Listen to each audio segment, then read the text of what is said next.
হঠাৎ ইসলামী ছাত্র শিবির ছাড়ার ঘোষণা দিলেন ডাকসু ভিপি আবু সাদেক কায়েম। সোমবার ফেসবুকে দেওয়া এক পোস্টে সংগঠন ছাড়ার ঘোষণা দেন তিনি। পোস্টে লিখেন, বাংলাদেশ ইসলামী ছাত্র শিবির আমার আবেগ আর ভালোবাসার প্রিয় সংগঠন। দেখতে দেখতে দীর্ঘ এক সোনালী অধ্যায়ের সমাপ্তি ঘটল। সংগঠনের স্বাভাবিক প্রক্রিয়ার অংশ হিসেবে ইসলামী ছাত্র শিবির থেকে আজ আমার আনুষ্ঠানিক ছুটি হয়েছে।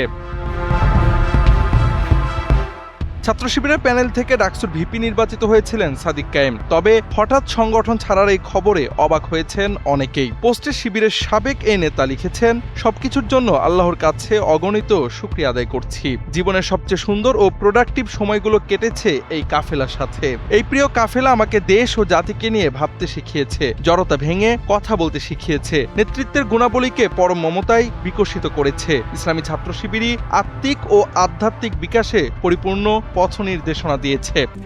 RICL TMX, যুগের পর যুগ স্থাপনা থাকে মজবুত।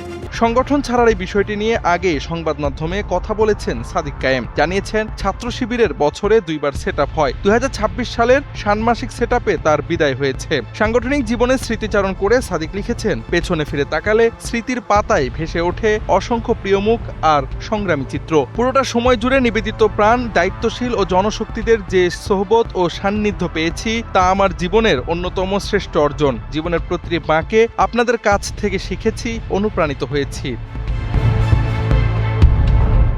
এদিকে ডাকসু ভিপির শিবির ছাড়ার এই ঘোষণা ভিন্নভাবে আলোচিত হচ্ছে রাজনৈতিক মহলে। অনেকে বলছেন, ঢাকা দক্ষিণ সিটি কর্পোরেশনের মেয়র প্রার্থী হওয়ার জন্যই শিবির ত্যাগ করলেন সাদিক কায়েম। কারণ তিনি ঢাকা দক্ষিণ সিটি কর্পোরেশনে জামাত ইসলামের প্রার্থী হিসেবে ঘোষিত হয়েছেন আরও 2 মাস আগে। 1 মে রাজধানীর কাকরাইলে হওয়া কাউন্সিলে আয়োজিত থানা ও বিভাগীয় দায়িত্ব সম্মেলনে এই ঘোষণা দেওয়া হয়। এই ঘোষণার পরেই ছাত্র শিবিরের পক্ষ থেকে জানানো হয়েছিল, ছাত্র শিবিরের পদে থেকে কোনো রাজনৈতিক দলের পক্ষে নির্বাচন করার সুযোগ নেই। ফলে সাদিক কায়েমের সংগঠন ছাড়ার এই ঘোষণা পূর্ব পরিকল্পিত বলেই মনে করছেন অনেকেই।